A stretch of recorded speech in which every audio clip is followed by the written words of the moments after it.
ਸਿੱਧਾ ਰੁਕ ਕਰਾਂਗੇ ਜਿੱਥੇ ਐਮਪੀ हरसिमरत कौर बादल संबोधन कर रहे हैं कि ना तो सेंसस हम बताएंगे कौन सा हो रहा है और डीलिमिटेशन किस हिसाब से होगा ना वो हम बताएंगे। तो आपका निशाना ये है कि सेंसस आप जो मर्जी कराइए, डीलिमिटेशन आप जब मर्जी कराइए, आप अपने नंबरों के बलबूते पे जैसे आप पिछले समय पे करते रहे, you been bulldozing each and every bill, each and every law, that is what you plan to do. और हम इस विमेन रिजर्वेशन के आड़ में जो डीलिमिटेशन का आप काम कर रहे हैं, इसके हम सख्त खिलाफ हैं और इसका साथ हम नहीं देते। और मैं आपको यही रिक्वेस्ट करूंगी कि जो कुछ आप कर रहे हैं उसको आप बिल में डालिए।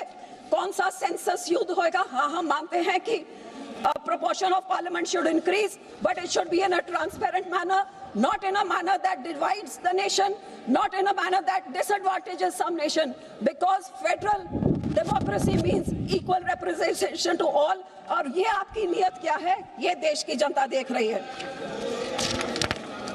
मैं यहाँ पे ये भी कहूंगी कि हर बारी जब भी इलेक्शन आती है तभी औरतों की याद आती है। ये 24 में इलेक्शन थी तो 23 में आ गई। कभी बिहार में कोड ऑफ कंडक्ट लगा है तो महिलाओं के खाते में 10,000 रुपए जा रहे हैं।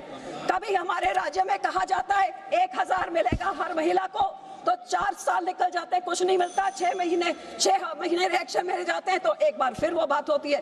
कभी कांग्रेस कह देती है घर घर नौकरी मिलेगी।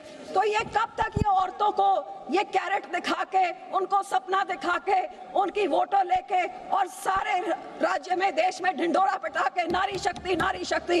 और नारी को आज 75 साल मिला क्या है, 75 साल के बाद क्या शक्ति मिली है? जैसे ये पार्लियामेंट है वो सबको दिख ही रहा है। और अगली पार्लियामेंट कैसी होगी, ये बिल आपका पास होता नहीं होता, किसके साथ क्या समझौता किया है, वो तो चंद घंटों में सबके सामने आ जाएगा। तो मैं यही कहूंगी कि हम 33% रिजर्वेशन औरतों का हमने सपोर्ट किया, हम फुली सपोर्ट करते हैं।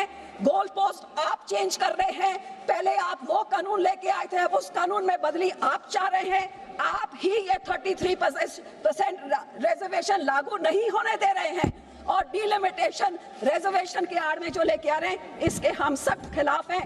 ट्रांसपेरेंट कानून बनाइए और औरतों का उनका बनता हुआ हक देइए, तभी ये नारी शक्ति, मातृ शक्ति की बात हो सकती है। नहीं तो ये जुमले, ये हवा में सपने, ये तो कई सदियों से औरतें देख रही हैं और ऐसे ही कभी वो दिखा दे, कभी आप दिखा दे। औरतें तो जहां थे वहां ही खड़ी हैं। आदमियों के खिलाफ लड़के हम यहाँ पहुंच रहे हैं। हमें शक्ति की जरूरत नहीं थी, रिजर्वेशन के बिना हम लोग यहाँ पहुंच गए। और जो हमें मौका दें तो आगे भी पहुंच जाएंगे। आपको बढ़ाने की जरूरत नहीं, आप 545 में ही हमको 33% रिजर्वेशन दे दीजिए। हम आपको यहाँ पे 33% हम आके आपको दिखाएंगे, जो आप हमको सीटें और टिकट आप हमको देंगे। बहुत बहुत धन्यवाद।